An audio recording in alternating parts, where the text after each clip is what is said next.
Le roi de la clarinette. Radio Clarinette.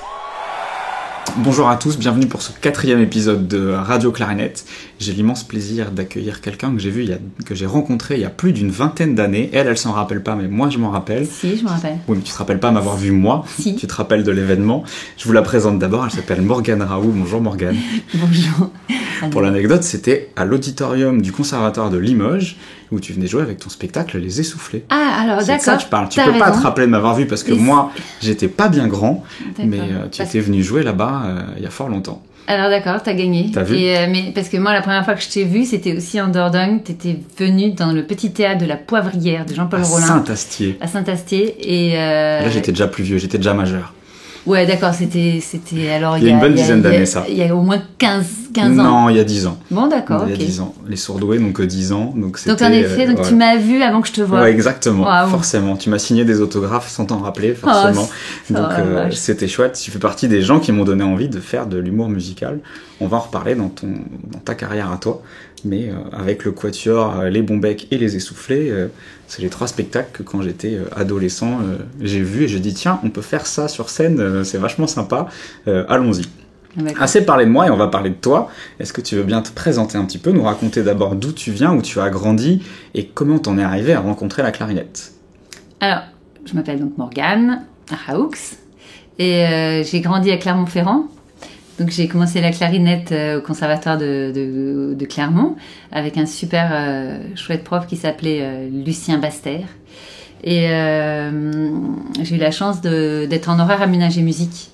Donc pour moi, la clarinette, la musique, c'était intégré aux horaires scolaires. Et puis tous mes copains étaient musiciens. Donc j'avais l'impression que la vie, c'était normal quoi, de faire de la musique. Voilà.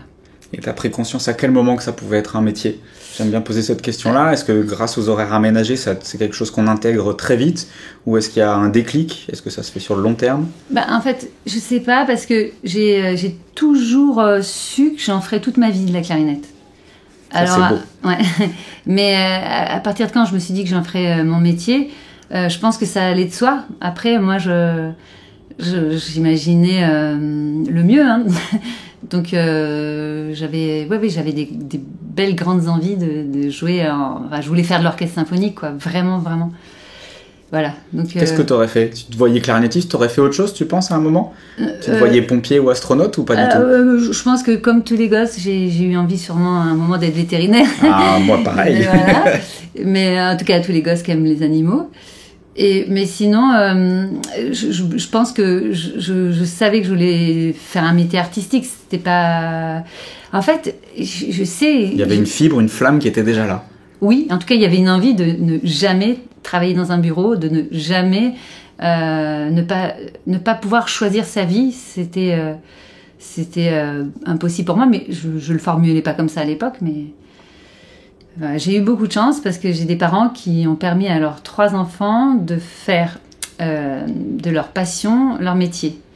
Donc j'ai un frère qui est moniteur de ski, une sœur qui est historienne de l'art et moi musicienne. Voilà, donc très beau trio, je pense magnifique. Que c'est grâce à mes parents. C'est très chouette. Et alors quels sont tes débuts dans le milieu professionnel de la clarinette ? La transition, c'est toujours un moment pas difficile, mais en tout cas un peu flou pour tous les musiciens, entre le conservatoire et plus d'études, on se retrouve pro. Comment ça s'est fait, cette transition pour toi ? Alors, ça, c'est pareil, je trouve que tout a été très progressif, parce qu'en fait, très vite, moi, comme beaucoup d'élèves, j'ai donné des cours, parce qu'à Clermont-Ferrand, il y avait des écoles de musique dans les petites villes à côté qui avaient besoin de profs de clarinette, et comme j'étais dans les grandes classes du conservatoire, Monsieur Baster nous envoyait donner des cours dans les petites villes, quoi, dans les petites écoles de musique. Donc très très vite, quoi. J'y allais en mobilette. Je devais avoir 16 ans, j'allais donner mes cours en sortant du lycée. Donc j'ai eu très vite l'impression de pouvoir gagner un peu ma vie avec la clarinette. Et après, à Paris, quand je suis venue à Paris, c'est pareil, entre les cachetons, les cachets, les remplacements, les cours.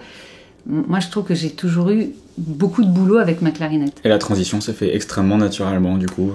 En tout cas, en étant élève, je travaillais déjà. Alors après, maintenant j'ai un statut particulier parce que je suis intermittente du spectacle, puisque je suis pas titulaire dans un endroit, parce que je fais des spectacles et j'ai créé ma compagnie. Donc, je veux dire, là, en revanche, je me souviens bien du jour où j'ai basculé, où il a fallu que je choisisse un statut, et que j'ai choisi d'être intermittente du spectacle. Là, je me rappelle bien de ce jour-là.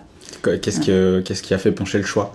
La partie création plus que la partie transmission. Pourtant, tu as les deux, on le sait, on le sent.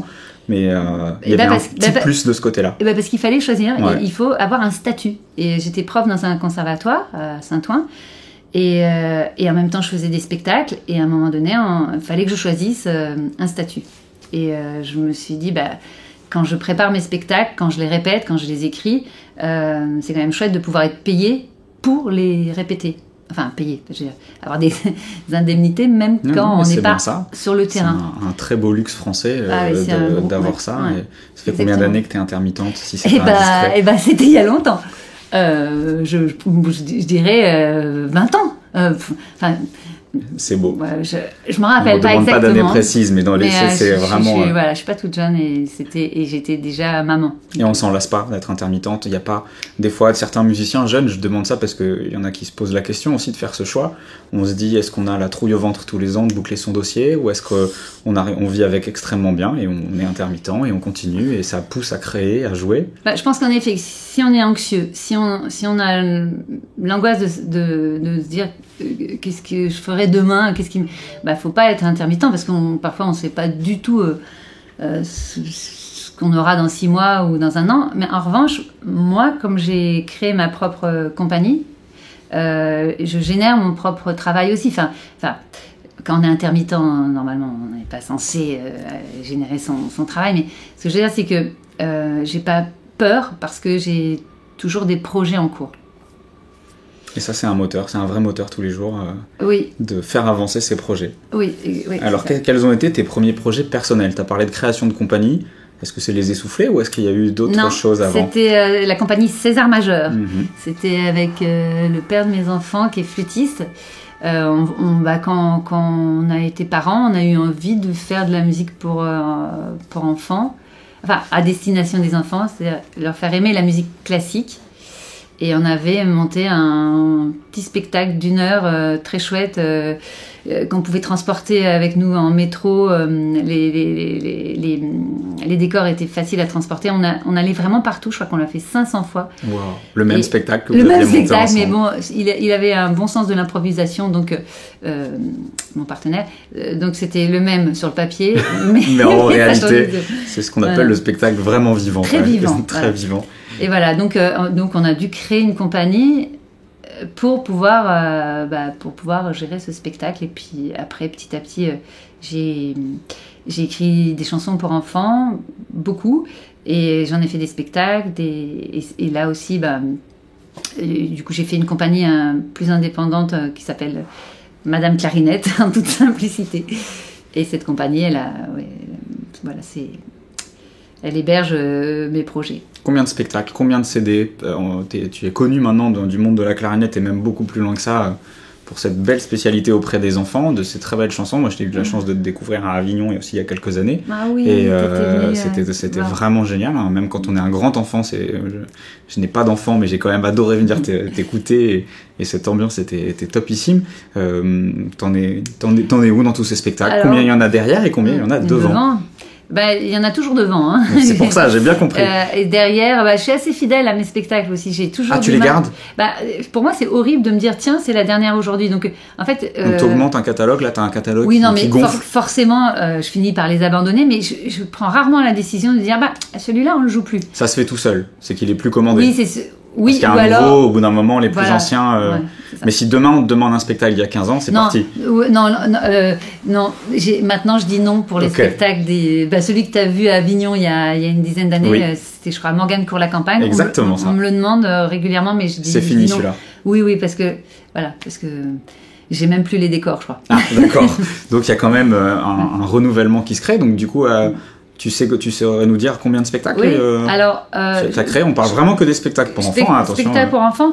Alors, le premier qui était purement musique classique, donc c'était Va Virevole. Après, l'immeuble de Morgane court la campagne. Morgane fait ses gammes. Ouais, ça fait très mégalo, il y a toujours Morgane. Il fallait bien qu'on me reconnaisse. Exactement, c'est important, il faut être identifié. Voilà. Celui mon gros tube, entre guillemets, c'est celui qui a 2-3 ans, là, qui s'appelle L'Enfant de l'orchestre. Donc, qui n'est pas Morgane... Il n'y a pas Morgane dans le titre, mais... autour d'un certain concerto de Mozart. Voilà, autour du concerto de Mozart. Donc, ce sont des chansons autour des grands thèmes de la musique classique.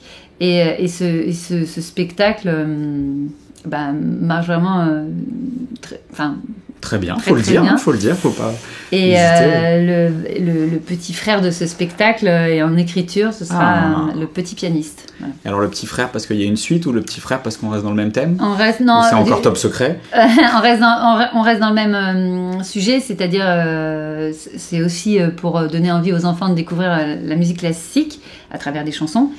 Mais cette fois, ce sera l'histoire d'un petit garçon qui découvre le piano, alors que la première fois, c'était la clarinette.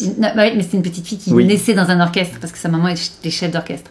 Donc c'était plutôt autour de l'orchestre, de la clarinette, des choses comme ça. Et combien d'albums? Combien on peut trouver d'albums? Il y a en principe un album par spectacle, donc il doit y avoir 5 ou 6 albums, mais il y en a 3 qui sont édités dans des maisons de disques, donc qui sont beaucoup plus diffusés, beaucoup plus commercialisés, qui étaient vendus en dehors de la fin des spectacles. De la fin des spectacles. Et donc c'est un qui s'appelle La musique en chantant, l'autre c'est S'il te plaît merci, et puis L'enfant de l'orchestre. Voilà, c'est vraiment ceux qu'on trouve le plus facilement dans le commerce. Sinon, les autres, il faut venir voir mes spectacles. Et les trouver à la fin. Ah non, je dis n'importe quoi. Les autres, ils vont être sur Spotify et Deezer d'ici quelques semaines. Ah, formidable. On va pouvoir parce que la maison de disques Victory Music va les distribuer. C'est parfait, génial. On va pouvoir écouter ça avec grand plaisir. La partie moi qui m'a fait découvrir, c'est donc Les Essoufflés. Comment on en arrive à s'échapper un petit peu des spectacles pour enfants, et en même temps ça reste quand même très accessible, voire presque à destination des enfants aussi, mais comment on en est arrivé? Tu travaillais un peu seul, même si tu avais des musiciens, c'était tes projets perso. Là on parle d'un projet à 4. Voilà, les Essoufflés sont venus me chercher parce que il fallait remplacer une clarinettiste qui était dedans. Et comme moi, je faisais déjà un spectacle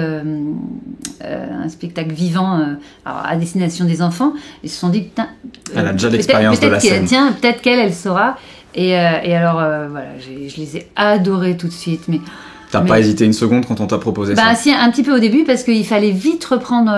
Il s'était un peu fait, il se retrouvait le bec dans l'eau, il s'était un peu fait planter, et il y avait des dates au point virgule. Et il y avait peut-être 1 mois ou 2 mois ou 2 mois et demi pour les monter. J'ai dû tout apprendre par cœur, les musiques, les chorégraphies, et en plus pour jouer au point virgule, quoi. C'était quand même. Oui, c'est pas mal. Quand même, c'est pas mal. Voilà. Et donc j'ai bossé comme une malade. Et ils étaient adorables. Ils sont vraiment. Ils t'ont mis en confiance. Ils m'ont mis en confiance. Accueil, super. Et je les adore tous, les 3, parce que si on avait voulu mélanger 3 personnalités opposées, on n'aurait pas fait mieux. Ils ont chacun leur particularité. Ce qui donne de super personnages quand on le voit, c'est intéressant aussi. Ouais. Et puis Lionel Rokita qui est compositeur, qui est arrangeur. Il est en plus un mec généreux sur scène, mais comme c'est pas possible. Christophe Louis, il chante super bien, il bouge, il joue la comédie. Et puis Jonathan Jolin, qui est la clarinette basse, lui, il aime pas qu'on dise ça, mais c'est la poésie. Lui, c'est notre poète. Voilà. Il aime pas qu'on le traite de poète. C'est quand même un super oui, non, je sais pas s'il aime ça, mais voilà, il a une sensibilité, une finesse, un raffinement qui fait du bien aussi. Voilà. Combien de spectacles pour en arriver à l'actuel Don Quichotte, dont on va parler juste après, mais entre ton baptême du feu en 1 mois et demi et le dernier spectacle, t'en as balayé combien avec Les Essoufflés, il y a eu un truc assez drôle, c'est que je suis arrivée, leur spectacle s'appelait Avalanche. C'est vrai, je me rappelais pas. Merci du rafraîchissement. Voilà, exact, c'est ce que j'ai vu. Une succession de sketchs, mais au lieu d'en écrire un deuxième. On a passé notre vie, et peut-être pendant 10 ans, on a passé notre temps à rajouter des numéros, en enlever, à rajouter, en enlever. Ce qui fait qu'on a construit peut-être... Ça s'appelait toujours Avalanche. Ça s'appelait toujours Avalanche. Ouais. Mais il y a eu plein de nouveaux numéros, plein, et qui en chassaient d'autres. Et à la fin, il restait plus rien du début. Il restait 2-3... Oui, il devait rester peut-être le vol du bourdon qui n'a jamais bougé.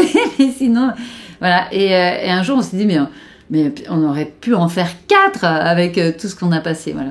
Mais... Et donc de Avalanche, c'est passé directement à Don Quichotte, techniquement. Enfin, je veux dire, au niveau du nom, commercialement, comme on dit, c'est passé directement. Oui. Et alors, comment on en arrive là? Vous avez pris un autre virage très intéressant hein, sur un fil conducteur, sur tout un spectacle, en reprenant une thématique connue du grand public, hein, Don Quichotte. Comment vous vous êtes dit ça? Qu'est-ce qui vous a amené à faire ça? On a eu envie, parce que comme on tourne pas mal dans le milieu du théâtre musical, du théâtre, plus que du... Enfin, quand on fait Avignon, chaque été, par exemple, c'est un festival de théâtre plus qu'un festival de musique. Donc, ça nous a ouvert aussi vers une autre discipline, qui est un peu plus le théâtre musical, plus que l'humour musical. Et on s'est dit, vu qu'on peut pas raconter autrement que par la musique, si on prend une histoire qui existe déjà, il y aura un fil conducteur, très vite, ce qui s'est imposé, c'est que on avait les personnages. On a Sancho, Lionel, c'est vraiment Sancho. Christophe Louis, c'est vraiment Don Quichotte. Moi, Dulcinée, bien sûr. Et puis Jonathan, qui est le chevalier à la lune, puisqu'il est lunaire. Voilà, à la blanche lune. Voilà, donc on avait les personnages. On aimait bien aussi le thème de Don Quichotte parce que c'est quand même le défenseur de la veuve et de l'orphelin. Et en fait, on nous a commandé ce spectacle pour un festival qui fêtait, j'ai peur de dire une bêtise, les 50 ans de mai 68. D'accord. Oui, c'est ça. Il s'était dit Don Quichotte. Et c'était en Belgique, à Bruxelles. Il y avait un festival pour les 50 ans de mai 68. Et quand on avait parlé de Don Quichotte, on nous avait dit, mais voilà, une figure vraiment qui pourrait s'inscrire dans les révolutionnaires. Voilà, donc c'était en plus presque une commande, Don Quichotte. Voilà. C'est génial. Toi qui as justement de l'expérience et du recul sur l'humour musical et le spectacle musical, comment tu ressens l'évolution du public ou des programmateurs vis-à-vis de ce format un peu bizarre? Ma question est orientée, vu que je fais le même métier, en partie le même métier. En fait, c'est fou parce que quand j'ai découvert l'humour musical, c'était avec le Quatuor. Bien sûr. C'était il y a donc peut-être 30 ans, je ne sais plus. Et j'ai trouvé ça extraordinaire. Je me suis dit, mais c'est formidable. Et après, ça m'a ouvert la porte, ça m'a donné envie d'en voir d'autres. J'en ai vu pas mal. Et aujourd'hui, j'ai l'impression du coup qu'il y en a beaucoup, parce que vu que j'ai passé mon temps à aller voir des spectacles d'humour musical. Donc je sais pas si je suis la bonne personne pour dire quelle est l'évolution de l'humour musical, parce que moi j'ai fait un focus dessus. Alors peut-être l'évolution du public, le public qui vient vous voir, est-ce que justement toi qui connais très bien le public enfantin, les enfants, les adultes, les familles, est-ce que le spectacle il arrive à toujours à fédérer, à faire venir tout le monde? Ouais, moi c'est ce que j'aime, c'est justement ce sont des formules qui s'adressent à un public familial et pas que de mélomanes, parce que il faut aimer la musique, hein, parce que quand même quand on va écouter pendant 1h30 ou 1h15 de la musique, mais c'est aussi l'envie de détourner les choses, parce qu'il y a un côté tellement parfois figé ou solennel en tout cas dans la musique classique, sérieuse, souvent de la musique sérieuse, qu'en fait les gens prennent un plaisir immense à nous voir transgresser ça. Et je crois que c'est ce qu'ils viennent rechercher en premier, la transgression. Et le mélange des genres. Et le mélange des genres. Exactement. Et voilà, ici en plus, c'est beau et touchant. Parce que dans Don Quichotte, on a essayé aussi... C'est très touchant, oui. Il y a beaucoup de poésie, justement. De mettre... Le poète a pris plus de place que dans le spectacle humoristique. C'est ça. Là, vraiment pour l'anecdote, qui a eu l'idée de la plus grande clarinette du monde? Ça, c'est l'enfant Adrien qui pose la question. L'enfant Adrien. Eh bien, je veux savoir comment vous en êtes arrivé à cette idée. Alors, c'est les garçons, parce que moi, les essoufflés, les deux piliers, ce sont donc Lionel, Rokita et Christophe Louis. Ils se sont connus quand ils avaient 20 ans. Et je crois qu'ils adorent bidouiller. Ils savent fabriquer. Christophe Louis, il aurait pu être ingénieur. Enfin, il sait construire plein de trucs. Et donc, ils ont eu envie... ils ont envie de faire des trucs. Alors, je crois qu'ils avaient acheté des tuyaux. Enfin, ils avaient essayé de faire un truc. Et puis finalement, ils en sont arrivés à faire construire des barilles, des choses qui pouvaient s'emboîter. Mais je n'existais pas dans leur vie au moment où ils ont construit cette clarinette. C'était déjà là quand tu es arrivé. Voilà. Mais, très belle prouesse et très impressionnante pour les enfants, enfin pour tout le monde. Ouais. Et ce qui est fou, c'est que t'en as jamais joué du coup. Ah bah non. Faut qu'on t'invite à venir en jouer. Avec plaisir. Parce qu'un truc qui est dingue, c'est que les doigtés n'ont rien à voir. Ah bah j'imagine, ouais. Mais vraiment rien à voir. Et Christophe, qui est tout en haut, qui souffle dedans, d'abord il met sa main droite en haut, sa main gauche en bas, et avec le genou, il appuie sur les clés de cadence. Voilà, donc il joue avec son genou, ses mains à l'envers. Jonathan, lui, qui est le numéro 2, il fait des fourches, il fait des trucs, mais je sais même pas comment il retient, parce que c'est des notes. C'est ce que j'allais dire, vous avez pas écrit une tablature? Ah si, quand même. Si, mais il y a des notes qu'on n'arrive pas à faire. Ah ouais. Ça, je devrais pas le dire. Oui, mais vous avez arrangé les morceaux en fonction. Voilà. C'est tout le talent d'un spectacle d'avoir justement cette service. Et l'autre fois, on a rejoué ensemble un morceau qu'on n'avait pas joué depuis un moment, et on l'avait pas écrit, hein, bien sûr. Et donc on ressoufflait, enfin on rejouait, et ça n'allait pas. Il y avait un truc qui n'allait pas. Mais lequel des quatre? On pouvait pas savoir. Donc il a fallu éliminer un par un les trucs pour savoir lequel foutait le bazar. Je dirais pas lequel. Ah, on balancera pas. C'était pas toi en tout cas. Oh, jamais. C'est bon, bah si c'est pas toi, c'est pas toi. Non, mais voilà. Donc petit à petit, on a retrouvé. Mais c'est un instrument incroyable. Ouais, c'est rigolo. Ouais. Maintenant, c'était dans Avalanche, donc il n'est pas dans Don Quichotte, cette antenne. Vous la ressortez sur les pédagogies. Depuis que t'as pas, Don Quichotte, on a une nouvelle fin. Enfin, un nouveau final. Un nouveau final. Et ah oui, non, t'as raison. Pour l'instant, c'est en écriture le fait qu'on veut replacer. Wow. Oui, on voulait le faire, sauf que le metteur en scène voyait cette grande clarinette représentant un moulin, et on n'a pas réussi à le caser. Et finalement, on sait ce qu'on veut faire. On va en faire une immense lance. Enfin bref. Très bien. Il y a des dates bientôt, tant qu'on faisait un tout petit peu de promo. Donc Quichotte, est-ce que ça vous avez joué très récemment? C'est vrai. On vient de jouer à Monceau. On attend. On a eu plein de dates annulées et reportées pendant le Covid. On va voir on va voir comment se goupillent les choses. Mais là, ce qu'on est en train de faire avec les Essoufflés, c'est on est vraiment en train de démarcher auprès des conservatoires, des harmonies, pour leur dire que avant le spectacle, on organise une masterclass qui est vraiment tellement sympa, tellement chouette, que ok, on veut vendre Don Quichotte, mais on a très très envie de développer encore plus, parce que les masterclass, à chaque fois, on se régale, et avec cette grande clarinette en plus, ça a de la gueule, quoi. Ça a carrément de la gueule, c'est exactement ça. Comment Madame Clarinette en arrive à devenir écrivaine? Je passe un peu du coq à l'âne, t'as vu, mais alors mais ça fait partie de ton actualité récente. Oui. Si je dis pas de bêtises, je ne souffle pas, je chante. Mais bravo. J'ai eu peur d'oublier un mot. Il ne faut pas être dyslexique pour dire ce texte. C'est très bien. Je ne souffle pas, je chante, et écrit par Madame Clarinette, donc par toi. Un peu la jeunesse de ce livre, et avant de dire ce qu'il raconte, comment on en arrive en tant que musicienne, clarinettiste, créatrice, metteuse en scène, comédienne, chanteuse, compositrice, à se dire tiens, en plus je vais être écrivaine. Oui, alors je me suis jamais dit que j'étais écrivaine. Il y a des choses qui s'imposent comme ça. Alors je ne sais pas pourquoi. J'ai eu besoin d'écrire. Peut-être si, je sais pourquoi. J'ai un virage de ma vie, et donc j'ai écrit.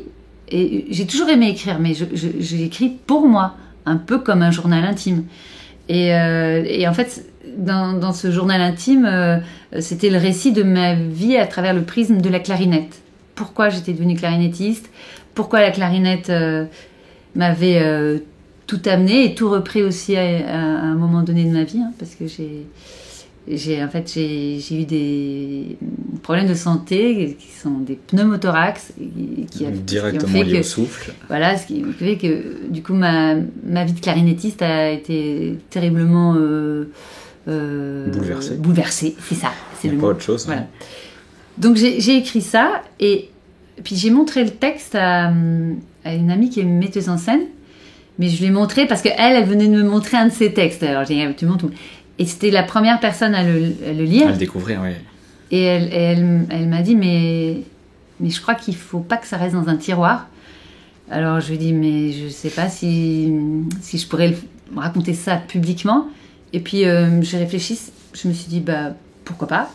Et donc j'ai eu envie d'en faire une pièce de théâtre qui s'appelait donc Second Souffle. Et puis cette metteuse en scène trouve tout ce qu'il faut, le comédien qui va jouer avec moi, tout. On fait une lecture au Petit Théâtre Saint-Martin il y a 2 ans pour trouver des partenaires.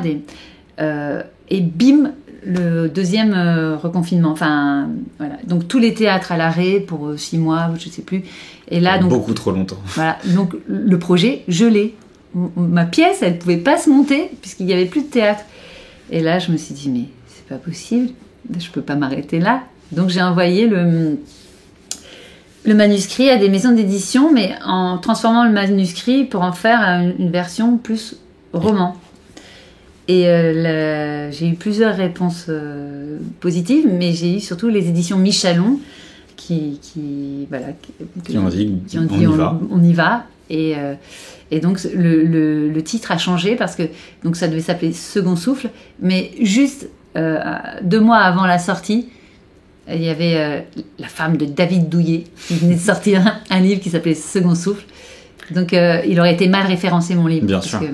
Voilà, donc il s'appelle Je ne souffle pas, je chante, qui est un très beau titre aussi. Qui est une phrase forte du livre. Voilà. Et là, alors ce spectacle, tout le revient Covid dans l'ordre. s'est terminé. Voilà. Le Covid est terminé. Le livre a eu un super accueil, un chouette succès. Et du coup, les choses reviennent dans l'ordre. La pièce, ça y est, elle est répétée, elle est créée, elle démarre le 14, 15 et 16 juin prochain. À Paris, au Studio Héberto, dans le cadre du Phoenix Festival. C'est ça. Et après, on part jouer cette pièce pour le Festival d'Avignon pendant tout le mois de juillet. Dans quel théâtre, on peut l'annoncer aussi? Oui, ça s'appelle l'Espace Saint-Martial. C'est un théâtre qui est à Avignon. Voilà. Très bien. Donc là, à Paris, à Avignon cet été, et on espère plein d'autres choses pour la suite. C'est l'idée de ça. Il faut que... Avignon, ça sert à ça aussi. C'est qu'il y a des programmateurs qui viennent voir les spectacles et qui les programment pour les saisons suivantes. T'es sereine sur cette création?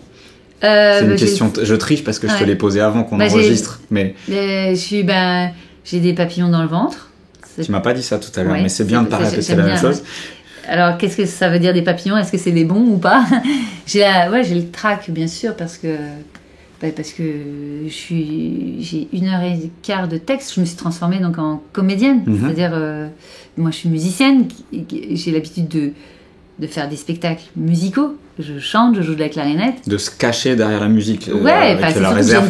Puis j'ai une technique musicale, mais j'ai pas de formation de comédienne. Et là, je suis avec un vrai comédien avec moi sur scène, une metteuse en scène qui vient vraiment du théâtre subventionné, qui a l'habitude d'avoir des vrais comédiens. Et je me dis, voilà, j'espère que je serai à la hauteur. En tout cas, j'ai bossé. S'ils te font confiance et que t'es dans le projet, a priori, c'est que t'es déjà à la hauteur. En tout cas, ça va être très chouette. On va découvrir ça très bientôt. C'est vraiment bien. Un petit mot quand même. Je vais encore passer du coq à l'âne, mais on est toujours dans le monde du spectacle. On est toujours en même temps dans la transmission. T'as une fille que moi j'ai découvert. J'ai découvert comme beaucoup de personnes sur les réseaux sociaux grâce à toi à la base. On a suivi en tant qu'ami Facebook son éclosion de Capucine. Comment elle en arrive à faire ça, Capucine, et qu'est-ce que se transmet une maman à sa fille quand on vient du même milieu culturel et du spectacle? C'est incroyable l'aventure de Capucine. Enfin, alors j'ai 2 enfants, mais je sais, oui, pardon.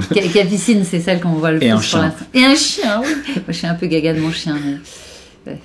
Et donc, Capucine, elle était à la base flûtiste et chanteuse. Enfin, elle chantait, elle chante toujours, mais elle était dans les chœurs, la maîtrise des Hauts-de-Seine. Elle chante super bien. Donc, elle a une maîtrise de tout ce qui est colonne d'air. Et pour être ventriloque, il n'y a pas de secret. Hein, il faut quand même bien gérer l'air. Et Capucine a toujours été très forte en imitation.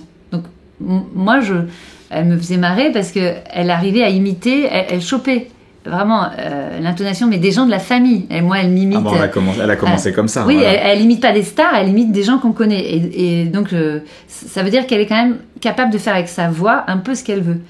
Et donc, quand elle a commencé la ventriloquie, j'ai été comme tout le monde, mais vraiment scotchée parce que réellement, elle a commencé à poster des choses sur Facebook quand elle révisait son bac.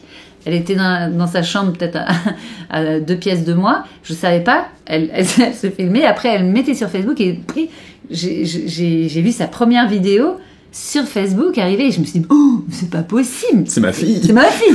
Voilà. Et donc, ça lui appartient vraiment. C'est son truc. Elle a 2 parents musiciens. Elle voulait être comédienne. Hein. Enfin, elle est comédienne. Elle a fait l'INSAS à Bruxelles. Et je l'imaginais plus aller dans cette voie-là. Mais il se trouve qu'elle a vraiment un don pour la ventriloquie. Mais elle n'est pas que ventriloque. Ça fait un peu la mère qui est folle de sa fille. Mais c'est bien. Mais elle est aussi qu'elle a des choses à dire avec sa marionnette. Voilà. Et ça se voit, enfin ça s'entend.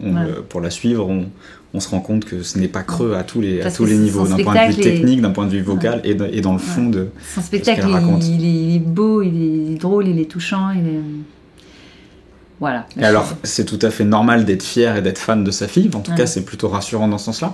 Mais d'un point de vue professionnel, qu'est-ce qu'on apporte en tant que maman qui vient du même secteur ? Est-ce que tu évites de lui donner des conseils ? Est-ce que c'est juste un soutien tout à fait spontané ou est-ce qu'il y a un accompagnement ou quelque chose Déjà, j'ai pas voulu la produire. Enfin, elle est produite par des gens depuis Incroyable Talent, elle est produite par Eric Antoine un peu. Par Eric Antoine et Jérémy Ferrari. Voilà, exactement. Et vraiment, on l'a aidé. À bien choisir qui allait la produire.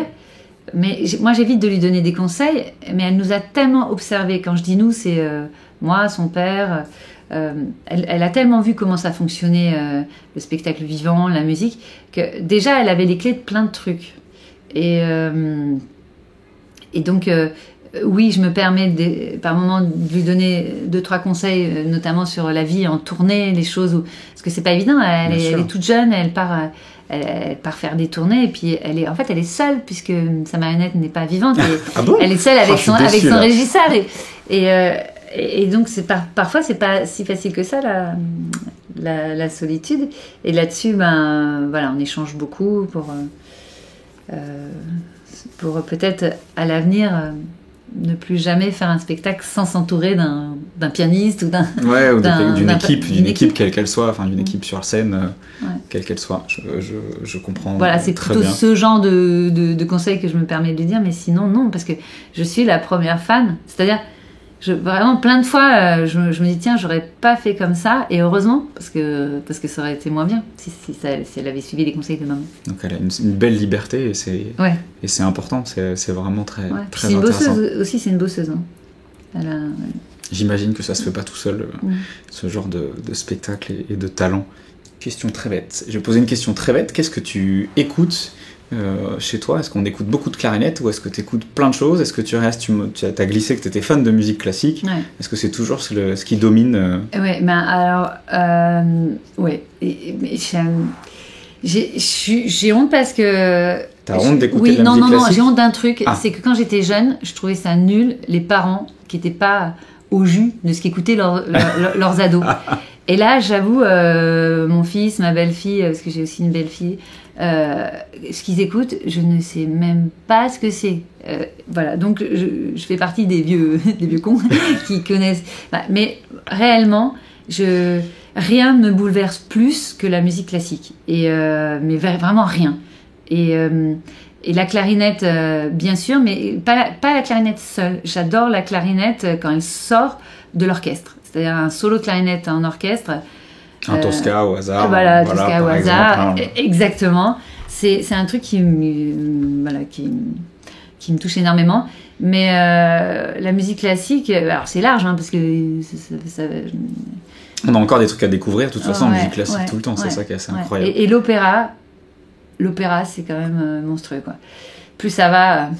plus c'est ce qui te plaît. Ouais, mais bon, après, comme tout bon musicien, bien sûr, Bach... Non, mais j'aime vraiment énormément la musique classique. Et j'aime aussi beaucoup la chanson française. Eh ben, c'est plutôt bien. J'aime bien quand je comprends les paroles. On parle de vieilles chansons françaises, on est d'accord, hein? Oui, ou même les... On est sur Brel, on est sur Brel, Aznavour, Edith Piaf, on passe Barbara. Voilà. Non, mais aussi, mais il y en a d'aujourd'hui que j'aime beaucoup. J'aime beaucoup Jeanne Chéral, j'aime beaucoup Ben l'oncle Soul. Ben Mazé. J'aime bien Pomme, j'aime bien les chanteurs à texte d'aujourd'hui. Hein. Bien sûr. Mais voilà. Donc tu n'écoutes pas, qu'écoutent tes enfants que tu n'écoutes pas? Tu ne connais même pas le nom? Tu saurais même pas nous dire quel est le chanteur préféré de ton fils? Sa maman. Ah, bonne réponse. Il va rigoler s'il voit ça, non? Il va se foutre de moi.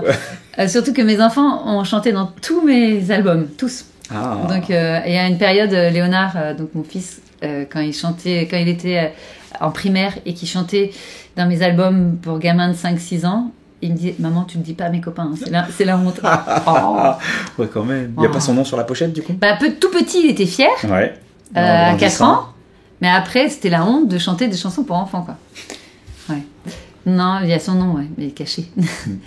Oui, Léonard, il écoute des trucs. Là, ce matin, il écoutait un truc de Jules, ou Jules, je sais pas comment on dit. Je saurais pas t'aider. Je fais partie des vieux cons, moi aussi, déjà, je crois. Donc, c'est du rap, mais du rap, quoi. Enfin, les paroles, je dis... Ah ouais? Voilà. Mais j'aime bien le rap, surtout quand je comprends pas les paroles. C'est là que c'est le mieux. Non, mais j'aime beaucoup le rap américain, par exemple. Et je dis pas que c'est pas beau ce qu'ils écrivent. Hein. Ah, si, par exemple, j'adore Orelsan. Voilà. Je suis d'accord aussi. C'est vraiment très bien. Pour terminer l'interview, je pose la même question à tout le monde parce que je la trouve très importante, cette question-là. Qu'est-ce que tu dirais à la jeune génération pour les encourager à faire de la musique? Et pour toi, on va peut-être orienter... J'oriente généralement un peu cette question en fonction de l'interlocuteur. J'imagine, qu'est-ce que tu dis aux jeunes enfants que tu rencontres, qui peut-être écoutent la musique en vrai, je parle en vrai, en live pour la première fois, ou en tout cas c'est dans leur première fois, en plus de leur jouer et de leur faire tes super spectacles, qu'est-ce que tu as envie de leur dire à ces enfants, et pourquoi pas aux parents de ces enfants? Aux enfants, en fait, 10 enfants sur 10, s'ils entendent en direct un instrumentiste qui joue, enfin, surtout s'il joue bien l'instrumentiste, c'est mieux. ils sont attirés par ça, et ça leur donne envie, en tout cas, de gratter un peu plus. Donc, ce que je dirais aux enfants, c'est aller écouter de la musique vivante, aller écouter ce que vous aimez, ce que vous voulez comme style, mais allez écouter les musiciens en live. Voilà, premier conseil. Et ensuite, lancez-vous, quoi. Moi, je suis très, très attachée à... J'adorerais un monde où la musique entre à l'école, dès la maternelle, dès le primaire, et ce que font les associations comme Orchestre à l'école, avec lesquelles je travaille. Je trouve ça formidable. Je trouve que il n'y a pas à tortiller un enfant qui fait de la musique, et en plus s'il le fait collectivement, ça change la vie. Ça change la vie, ça apporte énormément de choses, ça apporte, mais déjà sur les neurosciences le disent, ça ouvre des champs dans le cerveau pour tous les apprentissages, c'est bénéfique, pour la communication, pour le bien-être, pour la confiance en soi, et puis pour la sensibilité. C'est chouette si on peut faire des générations de gens sensibles. De poètes. De poètes, pourquoi pas. Non, c'est très bien. Merci pour ce conseil, Morgane. Merci beaucoup d'avoir accepté cette invitation, d'avoir fait le déplacement, d'avoir pris du temps. Je rappelle une information importante, c'est qu'on est donc les 14, 15 et 16 juin prochains au Studio Héberto dans le cadre du Phoenix Festival pour venir découvrir Second Souffle. Non, alors, oui, c'est ça, t'as raison, Second Souffle, j'allais dire... Tiré du livre Je ne souffle pas, je chante. Non, mais bravo. Bon, je fais pas, mais le spectacle, j'ai écouté, hein, t'as vu. T'es beaucoup plus rigoureux que moi. Hein. Si tu connais pas le titre de ta propre pièce, c'est inquiétant. Hein. Va falloir réviser un peu. Second Souffle. Second Souffle, allez voir ça, prenez vos places, ça va vite être complet, on te le souhaite. Merci encore et à très bientôt. Merci Adrien.